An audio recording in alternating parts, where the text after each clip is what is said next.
Assalamu alaikum wa rahmatullahi ta'ala wa barakatuh. I want to welcome everybody to our session on Hajj for Greensville Trust. Today I'm joined with a dear friend of mine. I hope he'll allow me to say that, an uncle of sorts and a mentor in many ways, Sidi Haroon Sugich, who is the author of Signs on the Horizon, Heart's Turn, and we'll talk to him about some of his upcoming projects as well. I've known Sidi Haroon for quite some time. He's had to bear with me and having to deal with me and my family. Alhamdulillah, we're both here in Istanbul together. Welcome, Sidi Haroon. It's a pleasure to be talking with you. Assalamu alaikum, and it's a pleasure. You're a pleasure at any time. We're never a burden, a problem at all. Alhamdulillah.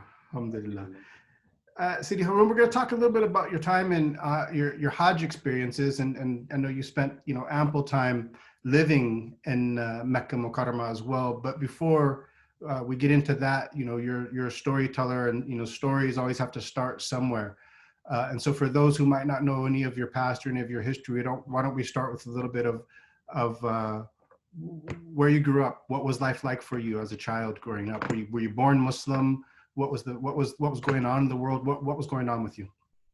Well, I grew up in the 1950s in Southern California. I was born and raised in Santa Barbara, California. Actually, I was born in North Hollywood, but I was raised in Santa Barbara, which is a very nice seaside town in Santa Barbara, and it's become very posh now. But when we were growing up, it was just a small, lovely town with great beaches and mountains, and it's beautiful. I wasn't born a Muslim. I was adopted, actually. I was an orphan until I was about 3 months old. So I have no memory of anything but my parents. But I was adopted and grew up in the 1950s in a very sort of idyllic way. I mean, we lived very nicely. America was during the Eisenhower era was stable. It was prosperous. Everybody thought they were going to become a millionaire. It was that kind of, it was very materialistic. And then, of course, we grew up and we became the counterculture, sort of, because we kind of rebelled against the materialism of the time, where it was, the focus was on having a new car and a bigger house and a swimming pool and all of that. And my generation, because we were actually quite spoiled, at least white Americans, they had everything materially. They wanted something spiritually because there was some kind of vacuum, a spiritual vacuum. So I became a Muslim after a period of searching of about a year and a half. I became a Muslim when I was about 22 or 23. And then almost immediately, well, not immediately, but within a few months, left and went to England and Morocco, and was exposed to really great awliya and salihin. And I have to say, I was completely unprepared for any of that. I didn't have any knowledge more than the knowledge of how to pray. And what was the push to go to Morocco? You converted, you were about 22, 23 years old. Yeah, I was with a community, a group with a community that was attached to a sheikh in Morocco. And so I just kind of went along, did what everyone else was doing.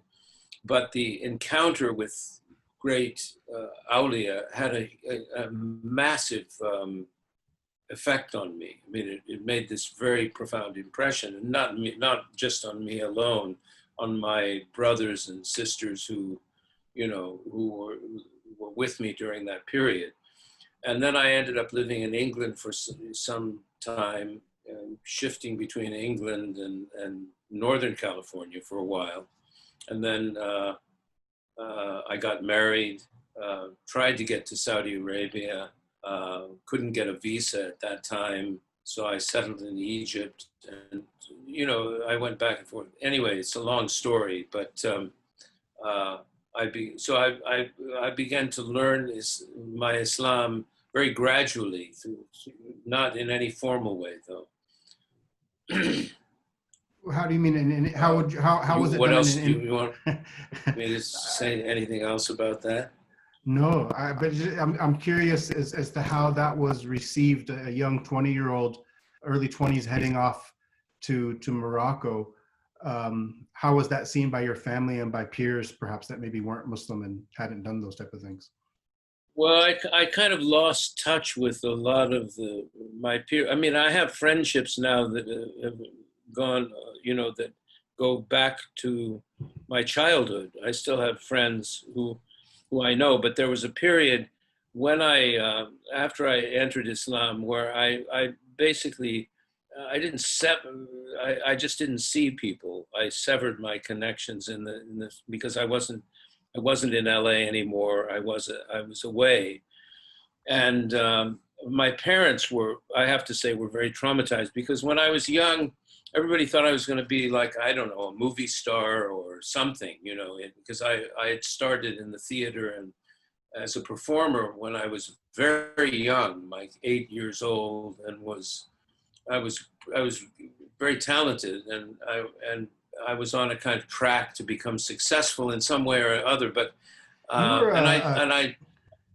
you're a classically trained singer, award-winning singer, right? Is that the art you were pursuing mostly back then? Well, yeah, yes, I was a singer. I had a very good voice, and I started in musical theater, and then I moved in and I did I sang some operatic material and art songs and that sort of thing.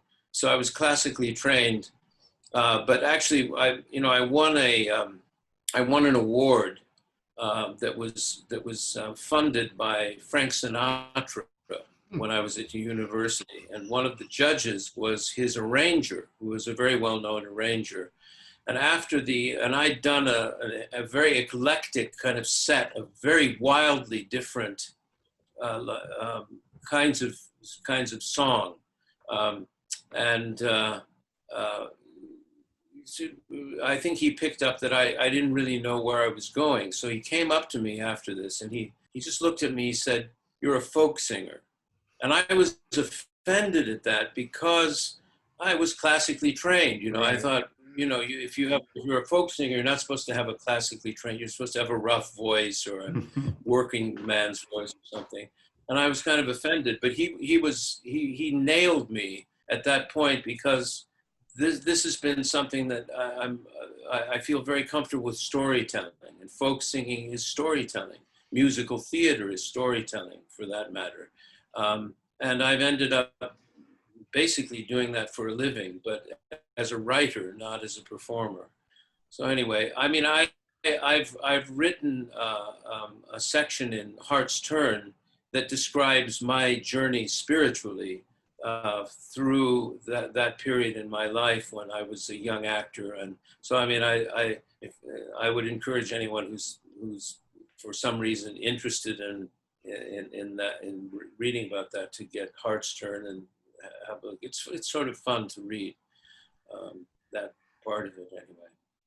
Sidi, you know, before we get to the point where you hit early 20s and then head off to convert to Islam, head off to Morocco, you've said before in other interviews, and maybe for people who don't know this about you, you've said that at age 16 you've had what you referred to as a metaphorical death. Can you describe that for us and what you mean by that?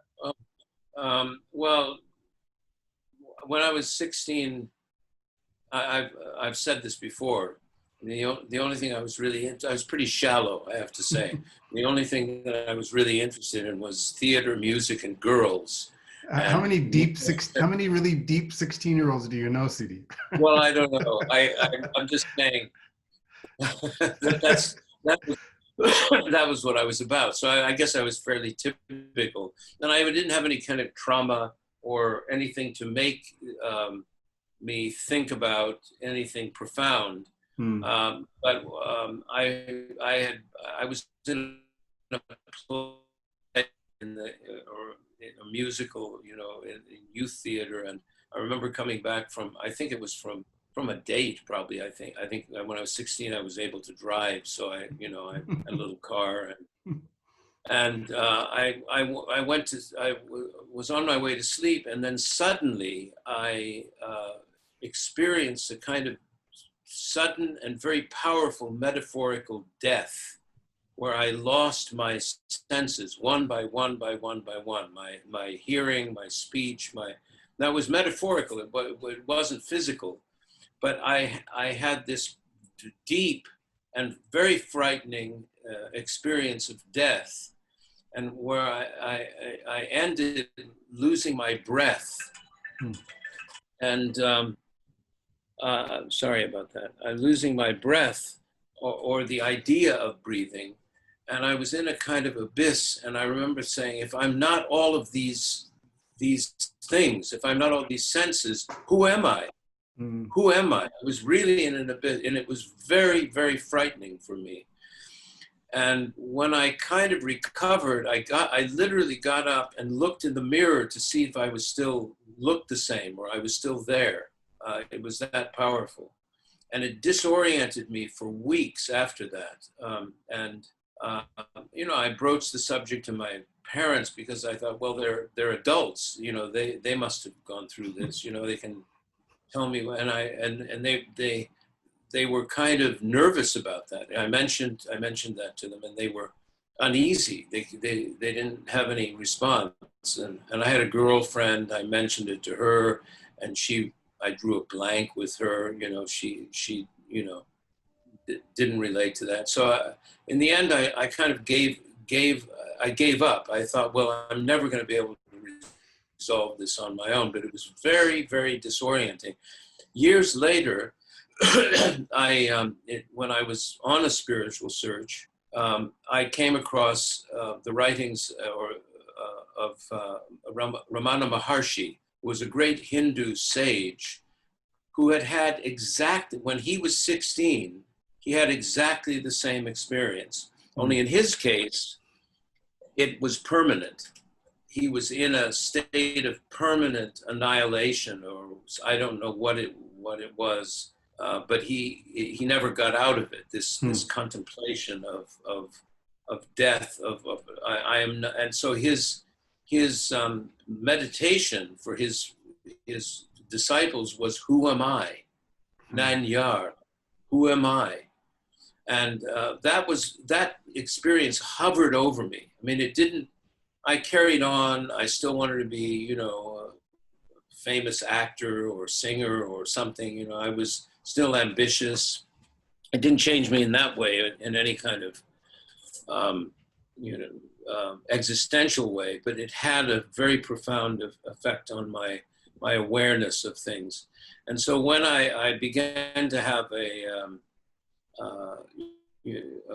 awareness of my own condition when I was in my early 20s, I became, it's a long story, so I don't really want to, I've written about it in Heart's Turn. I don't want to get into it too deeply, but this experience that I'd had when I was 16 sort of came back to me. It was because it was always there. I was always aware of it. Even now, it gives me sort of chills to think about it, because it was really. But now the interesting thing is, because our goal on a spiritual path is to lose the self. Now that experience, which I've had on a certain level, is almost, it's a relief, it's a pleasure. Whereas before I was just absolutely terrified of this idea of losing myself. Now this is what, I'd love to lose myself altogether, Now it's the goal. Yeah. So this was at 16. You've acted in a few films. You've written for films. You were singing then, and there's a point where you leave show business. Do you leave show business before you embrace Islam, or is this after you convert to Islam? I was very about it. I'd actually turned down a very big movie when I was. Nobody knew who I was, but there was a group in my generation. There were a group of young actors in Hollywood who were sort of up and coming, and I was one of, I don't know, 10, 15 people, and or maybe more. Um, and I was offered a film, and I turned it down. And that's very weird in Hollywood for an unknown to turn down the opportunity to like be the star of a film. But I was just ambivalent about it, and I talk about this, and I don't want to get into the details because it's just too complicated. But I turned it down, and I couldn't get a job for a year because Hollywood is a very small town, and casting directors, they hear about stuff like that. Here's this guy who was offered this thing and he turned it down. He must be crazy or unstable. Some type of prima donna or something. Why are we wasting time on this guy? And they were, the fact of the matter is they actually were wasting their time on me. And then a year, I did some television and a really terrible film because I needed the money. And then I was up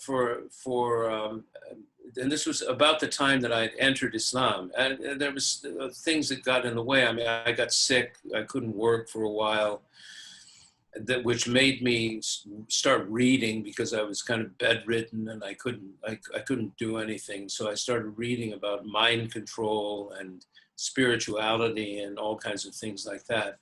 Just because I realized I had no knowledge, no wisdom, no understanding of anything. I just had this sort of talent that I put on an altar in worship. This this thing that was supposed to be my talent and my meal ticket and everything. And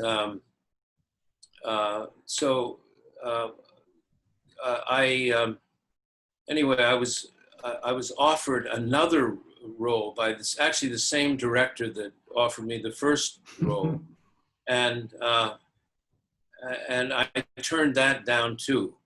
But I turned it down. It was very interesting, and I didn't talk about this in the book, but the film was with a very, very big named actor and co-starring with this guy who was like one of the hottest actors of the time, and it was a fantastic script, and it was a great part and everything. And I had just become a Muslim. And the funny thing was that like all these offers started coming in, and it was creepy. It was because that world is a world of euphoria and despair. You're going between euphoria and being hysterically happy, and then crashing into despair. It's a very, very unhealthy environment. So anyway, I was in the euphoric phase of or cycle, and I had all these things happen, and I went to someone that I'd become a Muslim with, who was more experienced. He was he'd been a Muslim for a while, and I said, look, I have this movie that I've been offered, and but it's being shot in Ramadan in Boston, and I don't know what to do. Because all I knew was that you have to pray 5 times a day, and then in Ramadan you have to fast. And I didn't know more than that. I'd never fasted before. And I thought, how am I going to do this? I'm going to be praying, stopping filming, saying, stop, I have to pray. And the actor, the big star, he was a great actor, but he was kind of degenerate. He had a reputation. So I thought, this is horrible, and then how am I going to pray? And people are going to think I'm weird. And then I'm going to be fasting all day and working 14 hours a day. I didn't know. So the person that I went to for advice, he said, don't compromise yourself. In other words, don't do the film. And I didn't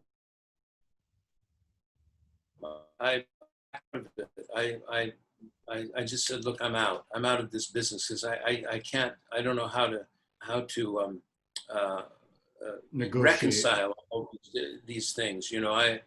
But if someone came to me now, I wouldn't say that. I think it was bad advice, but I'm glad I didn't do the film. I know the people that I know the guy. I know of the guy who did do the film. He's not in very good shape. This poor guy now, and um, but So I would say, yeah, shortly after that, you go to Morocco. yeah. Let me finish this point though, because it's an important point. I would say if someone came to me now with that opportunity, I'd say do it, but you don't have to fast if you're traveling. You see, I didn't know that. You can shorten your prayers. I didn't know that. You can hide your prayers. I didn't know that. In fact, some ulama say that in the first year of your practicing Islam, you don't have to fast. I'm not sure, I'm sure there's ikhtilaf and about that opinion, but still, I didn't know any of that. And I would say, do it, and I'll come with you, or we'll send someone to help you out and be your companion during that time to help you through this shoot or something, because this is still a dilemma for young Muslims, is that they're in the world, they have opportunities, and then they're always conflicted because of, I think, an imperfect understanding of how to practice Islam. So anyway, I just wanted to finish that side. I became a Muslim, went to, sort of gave up Islam. I'm no astaghfirullah. I gave up my profession and started to learn Islam, learn how to pray, and we fasted together and so on. And then ultimately, within about 6 months or so, I ended up in Morocco, and so that was a very big turning point for me. And I was with the community for a number of years, and then How long were you in I Morocco? got married, and then went well, just a few weeks at a time. We would go like every year and spend like 3 or 4 weeks. So it was. But It then wasn't. at some point, you spent over 2 decades in Mecca. Is that correct? That's right. So And so, in about 1980, I moved to Mecca with my family. I had 2 children by that time, and I resettled in Mecca, and I lived there for 22 years before I moved to Dubai. Because by that time I had set up a business with a Saudi colleague of mine, and they needed someone to take over the operation, the sort of regional operation in Dubai. So I went there. So I was now, there from 1980 to 2002. so at what point do you do your first Hajj? Is it before you move to Mecca or after you've No, lived in there? 1980, I never been on Hajj. I mean, in fact, what happened to me, the move was precipitated really by the siege of the Haram in 1979. I was living with my wife in 1979 in Southern California, in Santa Barbara, and we heard that the Haram was under siege and had been taken over by fanatic extremists, and news was just trickling out. We didn't know what happened, but there was a report that the Mahdi had appeared, and so it was like, what's going on? And it was kind of shattering news, because no one knew exactly what was happening. But for weeks, the Haram was closed and had become like a fortress, and was surrounded by the Saudi army and National Guard and and all the military. And I was very, very traumatized by that. My first wife was from Mecca.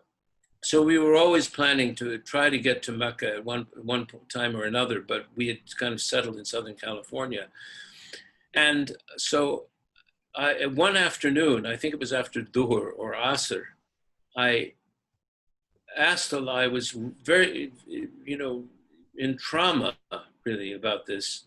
I said, Allah, please, please, please let me see your house before I die. Please let me see, because we didn't know what was happening. 5 minutes later, someone called me who I didn't know and said, I'm so-and-so, you don't know me, but I understand you're trying to do a business and I'm interested and I'd like to fly you to, invite you to Saudi Arabia. Now, normally I would have said, well, let me think about it, I don't know who you are, but I just asked Allah to let me see his house. 5 So minutes said, previous. Yeah, 5 minutes before. And I ended up, and this is to me, the hadith that when my servant comes to me walking, I come to him running. Allah came to me running. And all I did was raise my hands. And I ended up for 22 years living next to near the Haram. SubhanAllah. So, That's a quickly answered dua, Sidi. So let's talk about your first Hajj. You're in Mecca now. Did you do Hajj right away after you moved to Mecca, or how much time passes? The first year. I can't remember the exact timing, but it was within the first year. I'd probably been. I most certainly had been in Mecca for probably about 6 months. I can't really remember when I arrived exactly, but it was the same year. It was the first Hajj. And this was in what year? You said 80? 1980. 1980. And by that time I had met Habib Ahmed Mashur al-Haddad. My initial I loved him as soon as I met him, but I didn't have any formal connection with him or anything, but I immediately felt close to him and also his son, Sayyid Ali. And it turned out that the place I was working in Bab Mecca was right around the corner from Sayyid Ali's shop. He had a showroom for hardware and construction equipment and that sort of thing. So I used to go around the corner and spend time with Sayyid Ali. And I heard that Habib Ahmed was making Hajj, and I was given the information of where their camp was and so on. So because I was living as a resident, I took a taxi and walked out to there was nothing formal about anything. I just walked out to Arafah, joined them, and spent the day of Arafah with them, and then traveled part way with the group, and got off in Muzdalifah, because most of the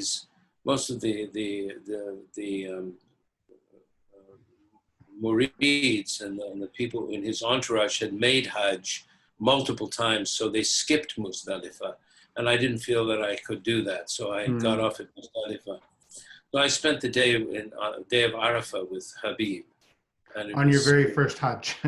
So Sidi, in many ways, you're a biographer of the awliya. Signs on the horizon was something that you said you had thought of many, many years ago with your connection with some of the rijal and the men of Allah. So just in as kind of a biographer, tell us a little bit about Habib Ahmed and what that was like being on Arafat with him. Well, again, I was so new to all of this that my impressions are fairly superficial.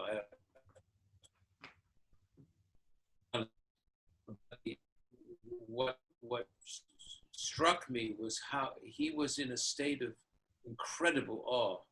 I mean, he was in a state of khushu', of you know, you see,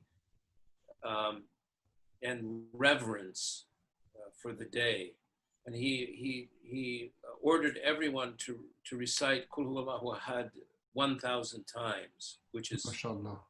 a lot, and basically that was it. It was this feeling, this rarefied, this intense feeling of awe that he had, which had an effect on everyone, because he saw what Hajj is.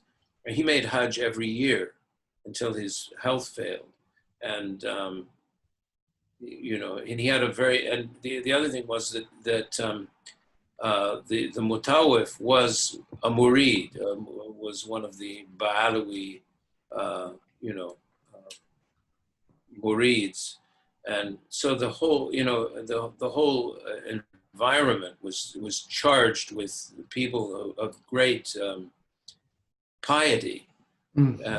I had met Sayyid Hadi al-Haddar, who was a close companion of Sayyid Omar Abdullah, who became my sheikh, along with with Habib Ahmed Mashhur. And Sayyid Hadi was an ecstatic. So I spent much of the time with him because I knew him from, I'd met him in England. And Can you explain what's an ecstatic for those who might not understand the term? Well, someone who was in a state of jazb, of attraction. He was, he just had this, I don't know what, I can't, in his case, I can't really explain specifically, but he was someone who recognized Allah's beauty, and he was always kind of, he seemed very happy and ecstatic. He had a great aura about him, you know. When he came to England and met with us, he said, "I congratulate myself on being in your company." You know, that was he talked. You know, he was really beautiful. But, was this on in Arafat? Was that your first meeting with Habib Ahmed? No, I had met him at his home in Kandara at the time, and I'd spent a day with him. And that was the first connection that I had with him. And he was really one of the great living awliya of his time. And he was one of the most humble people that I've ever encountered in my life. He was so easy to be around.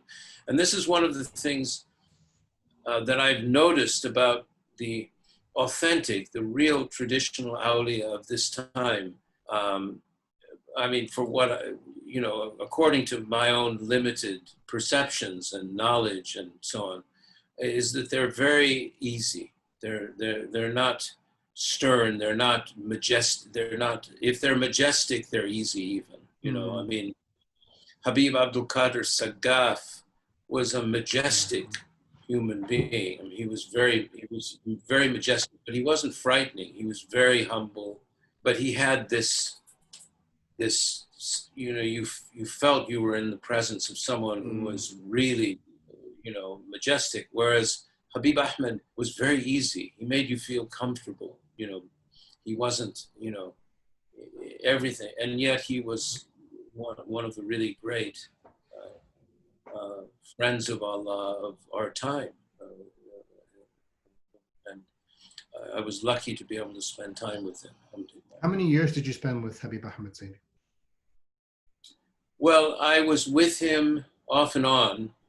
I was with him from 1980 to the time he passed, which was about 1996 or 97. I can't remember the exact date.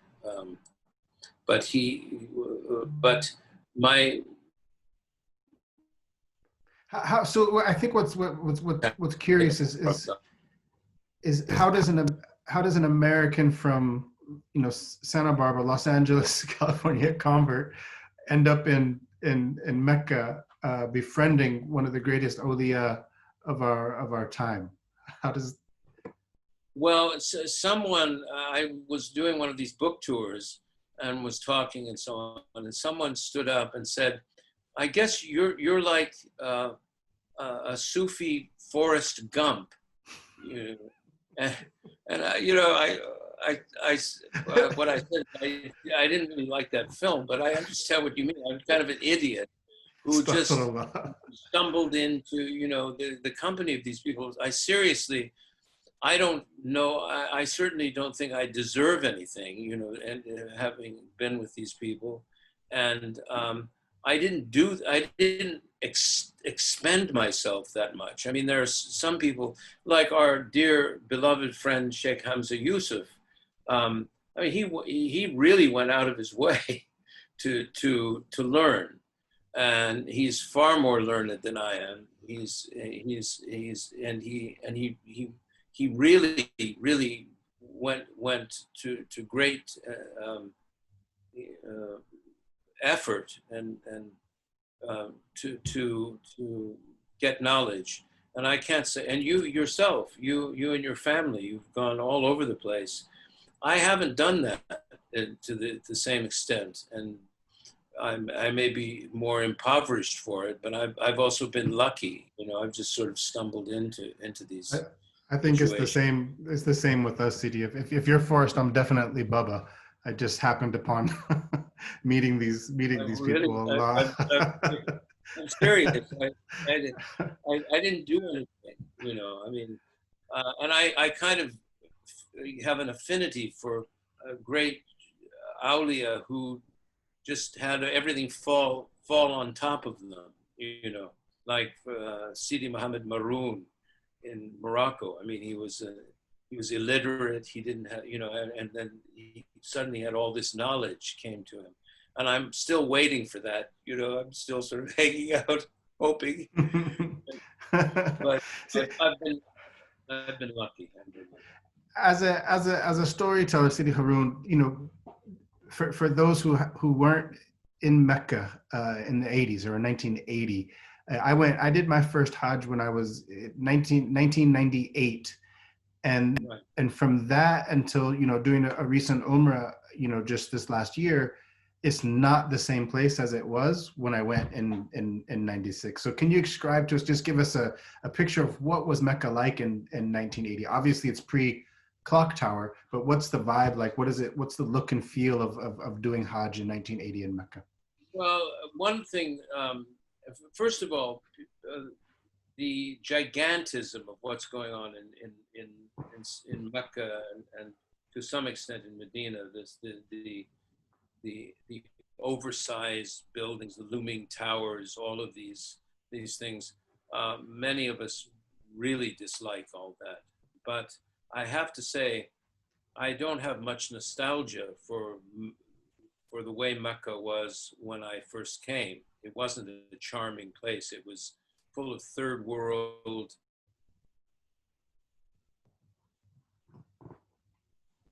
architecture. It was not as clean as it is now. I mean, the Saudis they've done a lot to improve the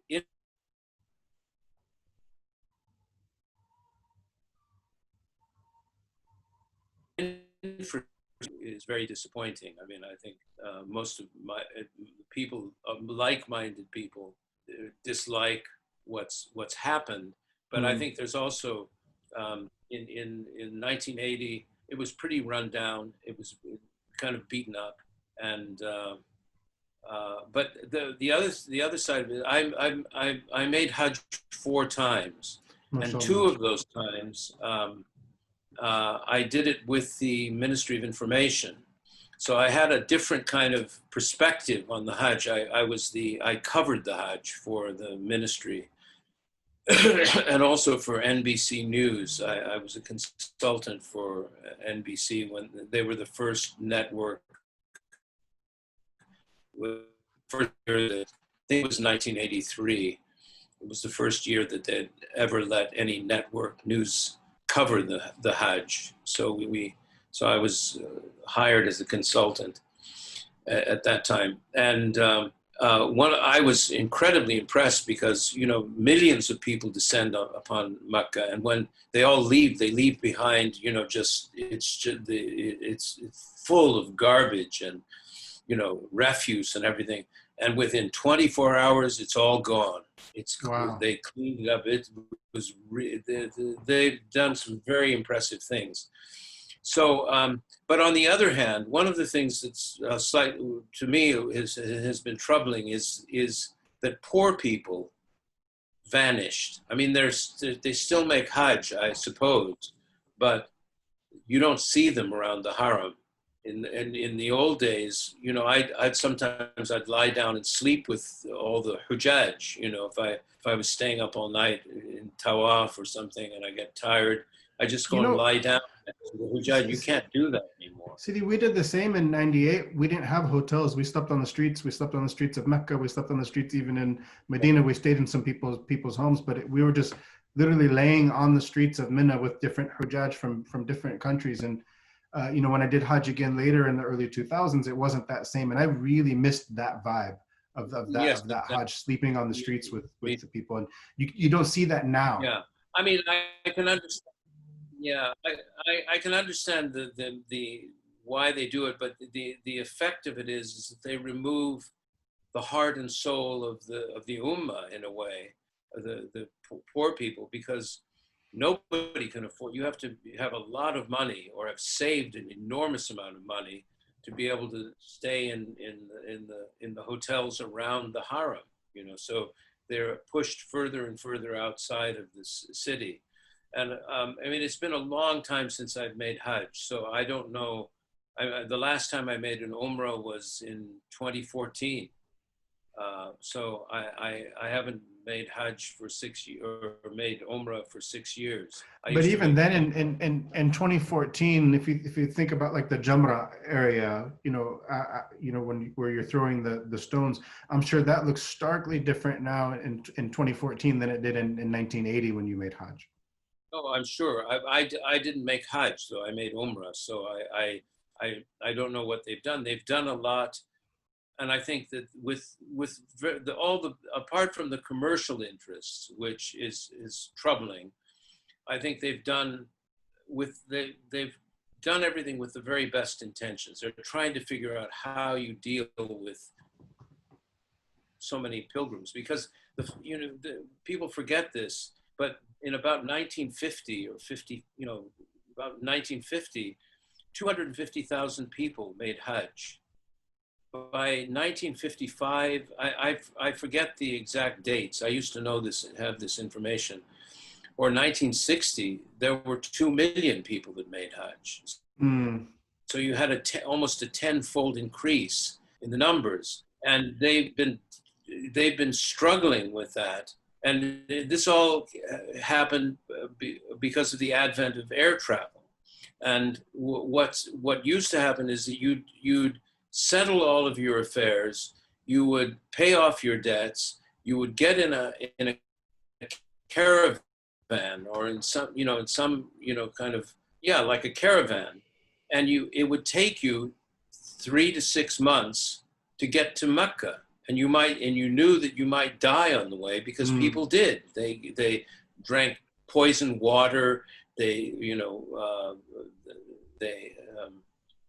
would have epidemics of cholera. Even just the difficulty of such an arduous journey as well was probably plaguing them as well. Very terrible. But in that time, every day you would sit and listen to a sheikh who taught you about the rites of Hajj. And by the time you arrived, whether it's 2 weeks or 3 months or 6 months or a year, however, from wherever you came, by the time you arrived, you were fairly well educated in the rites of Hajj, in how to make the the different stages of Hajj. You were more learned than you were when you started. Now you have someone from a village who doesn't know anything about Islam or knows a minimum about Islam, getting on a plane and 8 hours or 12 hours later ending up in Mecca, and they don't know anything. They haven't been educated, and you multiply that by 1 million people, and you have a real problem. People get panicky. They don't know, they don't know anything, and so you have chaos, and so this was a big. I mean, what happened with, speaking of Jamrat, we talked about this before. After my first Hajj, I went. I know in my first Hajj, I had separated from Habib Ahmed, and I wish that I hadn't in retrospect, but I really felt that I had to stay in Muzdalifah because they were moving on to Mina. They passed through Muzdalifah. But I made the Jamrat. I made the Jamrat, and it was a horror story. I mean, it was terrifying. People were throwing rocks at each other. They were, my glasses fell off. They were trampling. People were hysterical, screaming. And I remember saying out loud, "This is haram. This is not.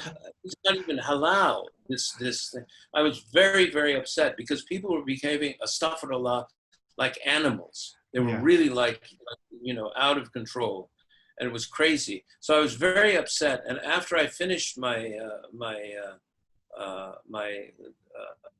Umrah and finished Hajj, I went to my wife. I said, I have to see a sheikh. I need to see someone because I think I damaged my Hajj.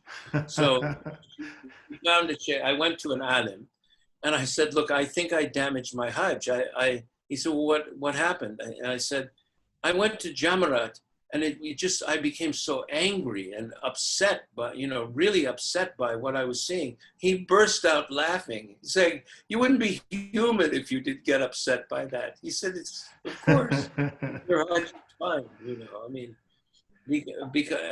so, I mean, a lot of what we experience now on Hajj is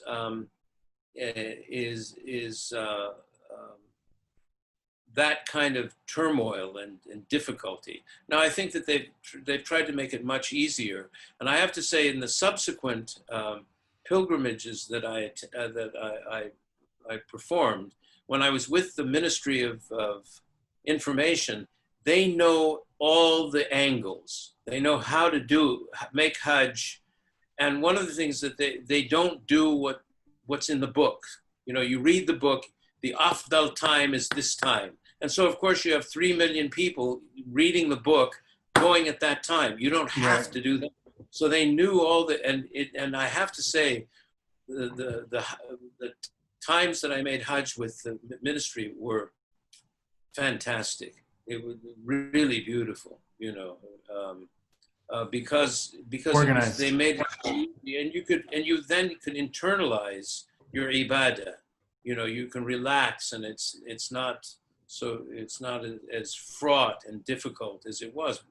Were you able to do that on your first Hajj, Sidi? On my first Hajj, we had just been studying so much fiqh. I'd only been Muslim 2 years. I was really nervous about missing a particular rite, and kind of like you were going to see the sheikh afterwards, invalidating my Hajj.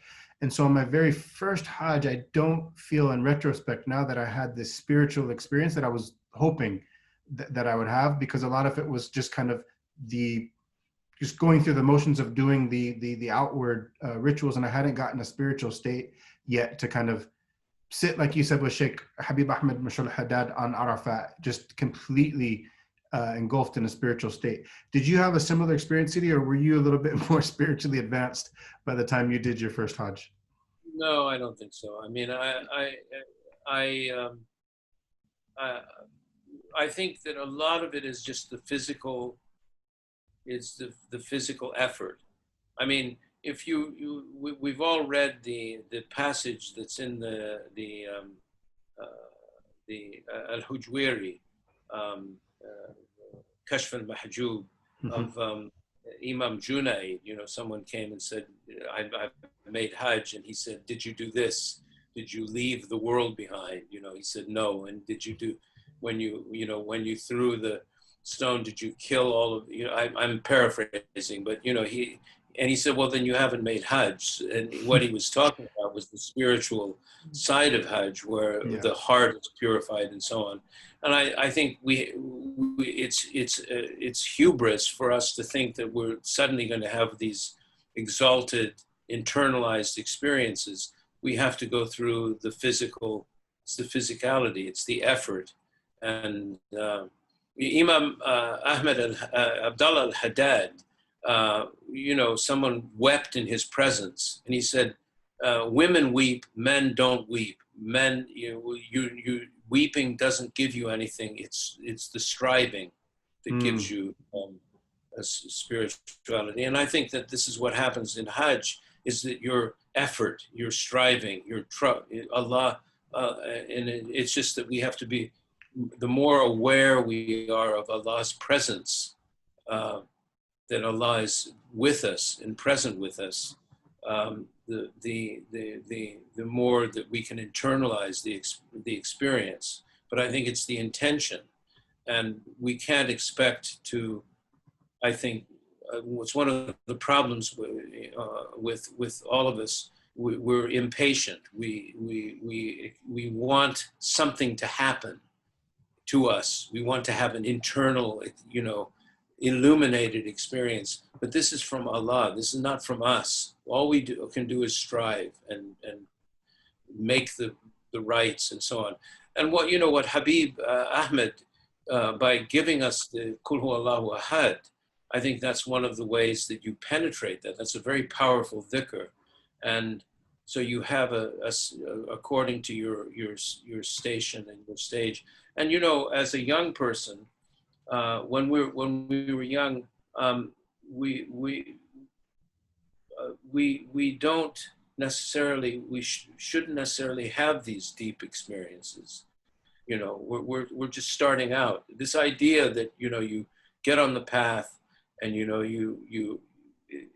going to have some illumination or exalted experience, and it's going to be perfect, is kind of delusional. This is something that happens over a long period of time, and according to what Allah wants to give His slaves, each one, and sometimes you have an immense reward, but you don't see it, and you don't know it. That's the way things work. And you just carry on. Hajj is fard ayn. We have to make Hajj if we can, and we do the best we can with what we have. And these stories of like Junaid, this is something that we aspire to, but we shouldn't be.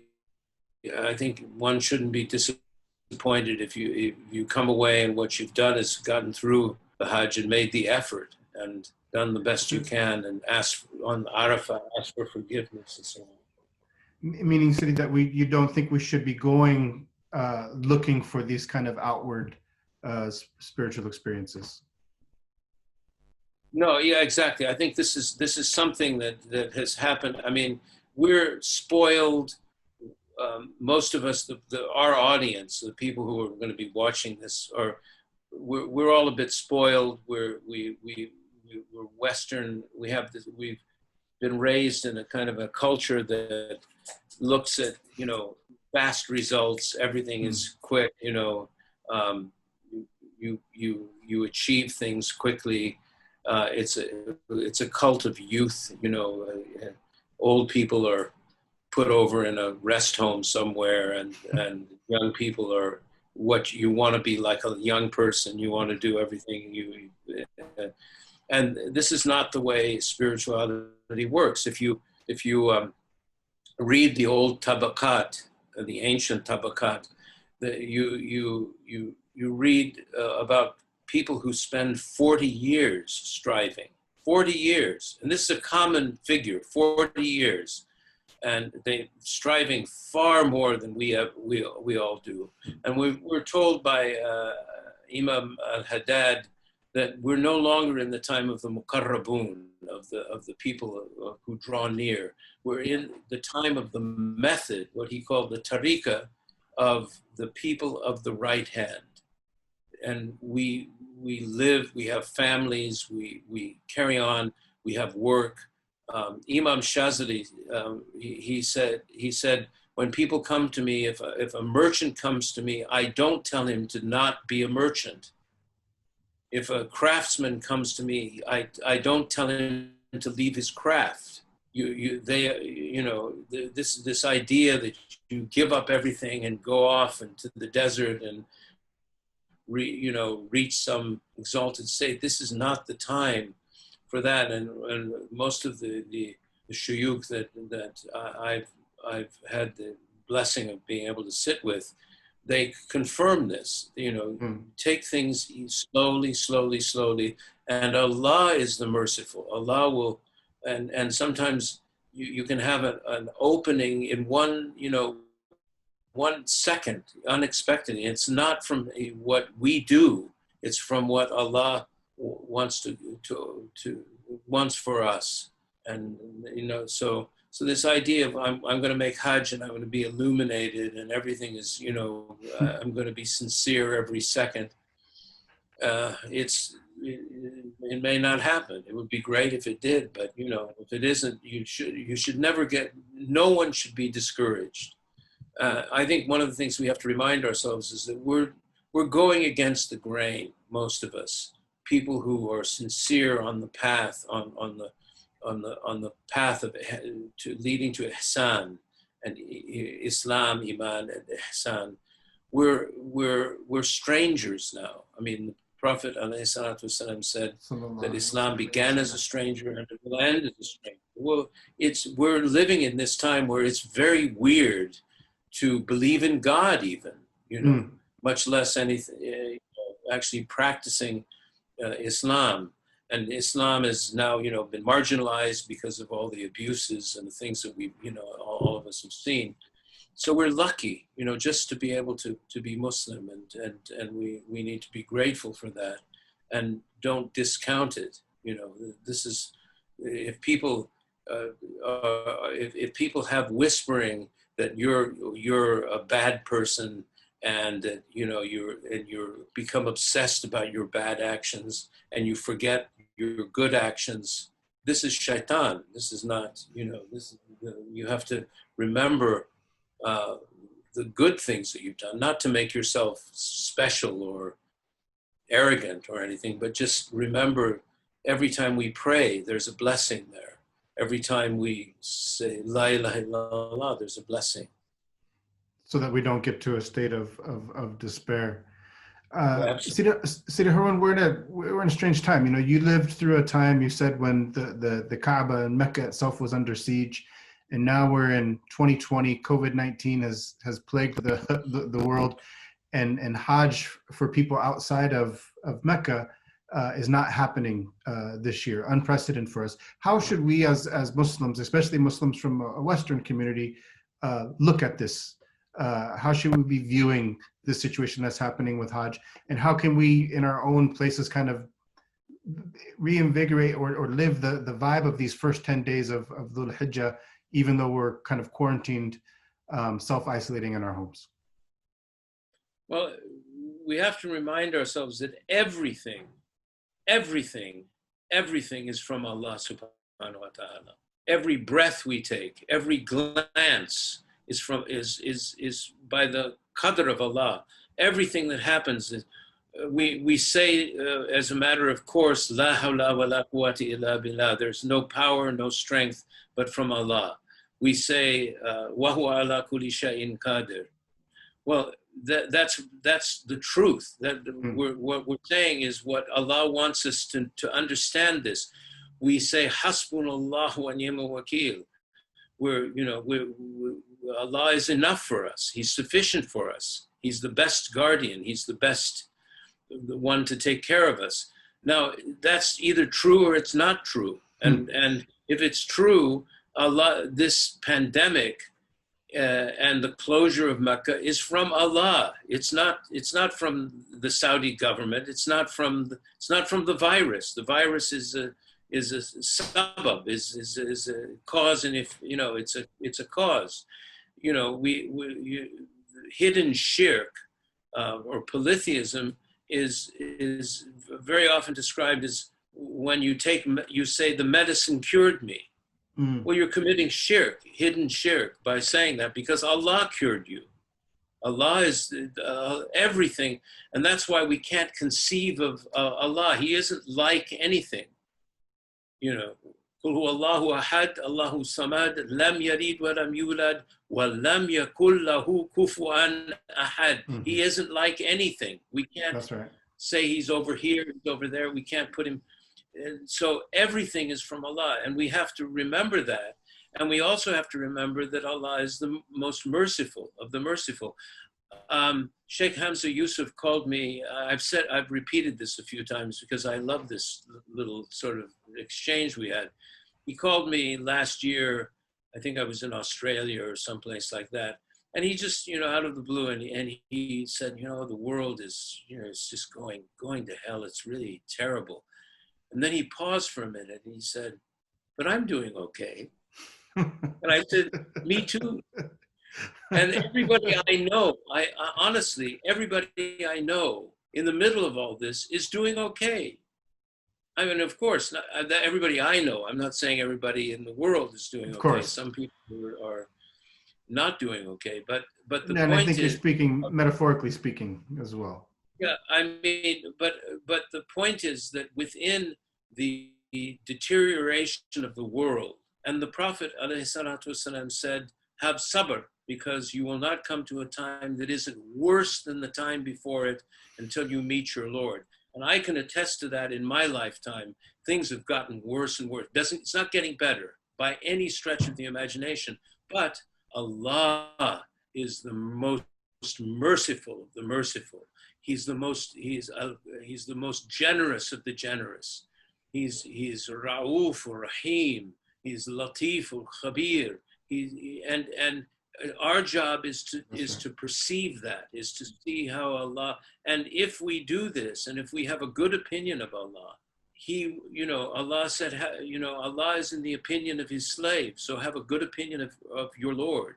If we have a good opinion, we get something back. There's a payback by having a good. If you think everything's going badly for you, then and you're complaining about everything. I saw something that Sheikh Hamza said, some little clip someone sent me, and it was lovely because he said everyone's complaining about things all the time.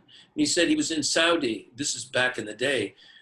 He said some taxi driver was complaining that the gas had gone up to 23 cents a gallon. I mean, you can complain about things endlessly and never be happy about anything. But in my view, I mean, madness is when you think the entire universe is conspiring against you. And sanity is when you realize that the entire universe is conspiring for you.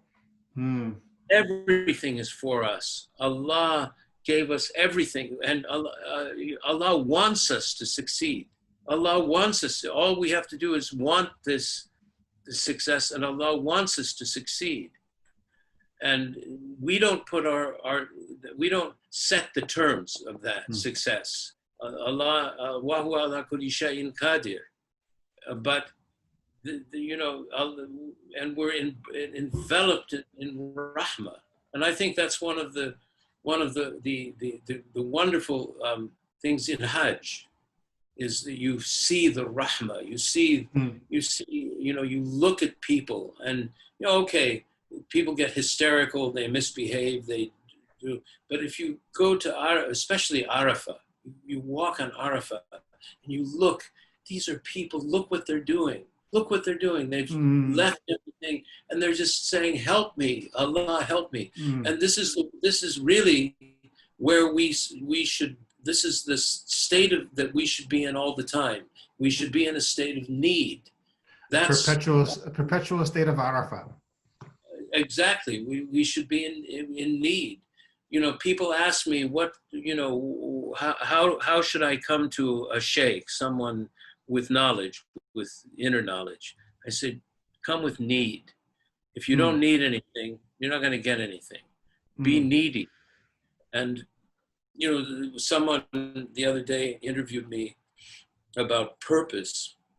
And I said, look, I have an issue with that word because it implies that we choose what we're doing. And I said, I don't have a purpose. I have need.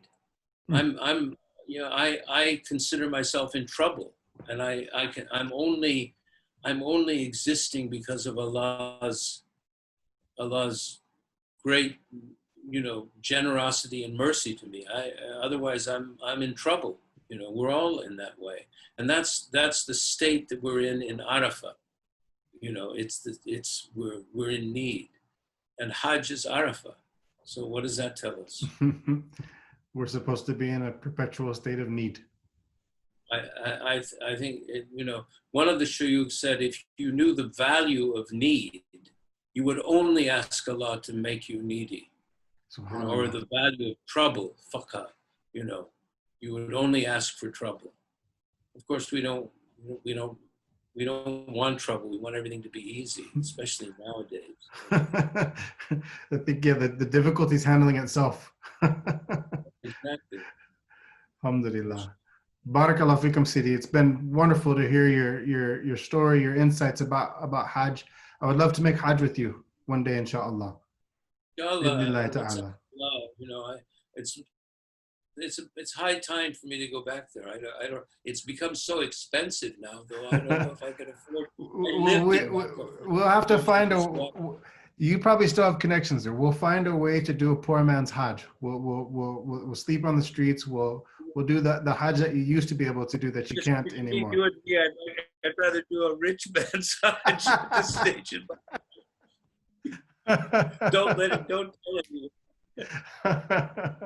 Alhamdulillah. Barakallah fikum, Sidi. So I have something that I was going to leave with. Sidi, if you could think back, and it doesn't have to be your first Hajj, but maybe all of the four Hajjs, a profound moment on the Hajj itself that you can remember. That's difficult. It's been a long time.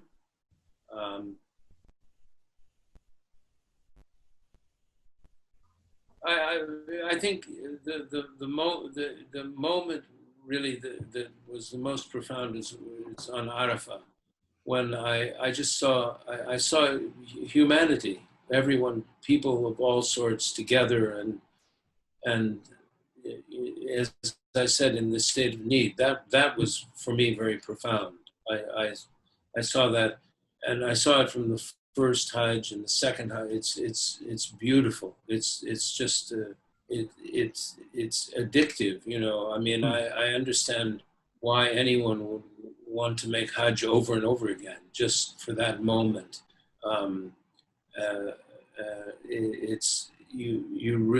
That's it. I mean, it's the mercy of Allah, and it's the beauty of the people. You know, that the human beings turning to Allah in need, and so that's really the most profound moment for me. The rest of it was hard work. You know, I have to say. Hajj is not easy, that's for sure. It's beautifully difficult. Sidi, we've enjoyed your work over the years, your books. You're working on a new project right now together with your lifelong friend, Peter Sanders. Can you briefly, before we close, just tell us a little bit about that and what we can expect from you coming in the next few months or year? It's a series of, we're working on a series of books that are kind of a spin-off of our two books. I mean, Abladim Peter Sanders' book, Meetings with Mountains, and my book, Signs on the Horizons.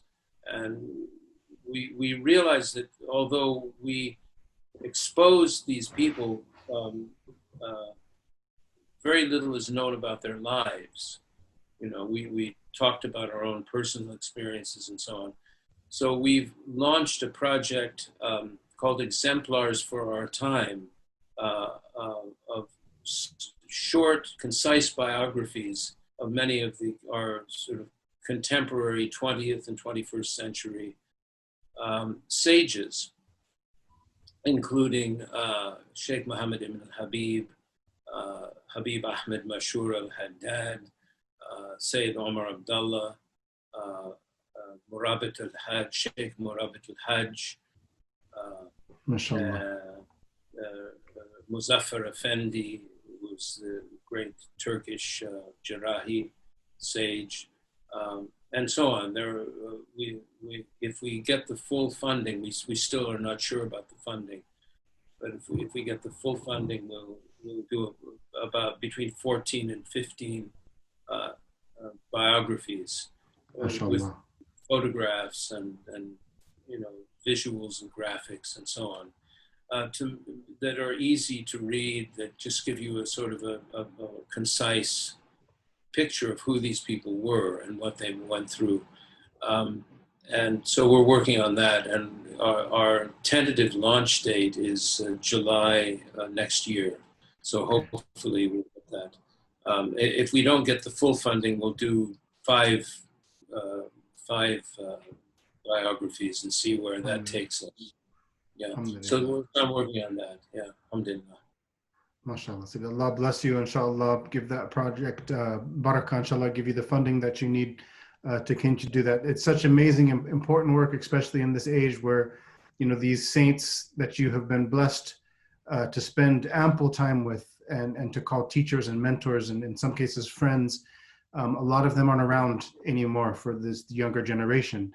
And so documenting their lives, who they were, like you said, you know, the Prophet Muhammad ﷺ said that each generation is going to be getting worse. And so we're not looking forward to, you know, better days perhaps, but connecting to our tradition through these people, through that chain of transmission back to the Prophet Muhammad ﷺ, connecting with the awliya of the past will help us, I think, get signs to know who those awliya of our age are today, right, so that we can connect with them and hopefully be under their care, under their riayah, with their inayah, inshallah, their watchful gaze to help us all reach and get closer to Allah subhanahu wa ta'ala, bidnillahi ta'ala. Allah bless you for your work, Sidi, that you're doing, reward you. It's important work, inshallah. I hope people, you know, follow you, look for you online and look for your books, inshallah, as well, bidnillahi ta'ala. It's been a pleasure, Sidi. Alhamdulillah. And inshallah, as soon as the corona lockdown is over, inshallah, the family and I'll head out. Haroon and I are both in Istanbul together. We don't get to see each other as much as we'd like, especially these last few months with corona, inshallah, but we'll come out to see you, bidnillah, inshallah, as soon as lockdown is over, bidnillah. Alhamdulillah. Barakallah feekum, alhamdulillah. Assalamu alaikum wa rahmatullahi wa barakatuh, Sidi.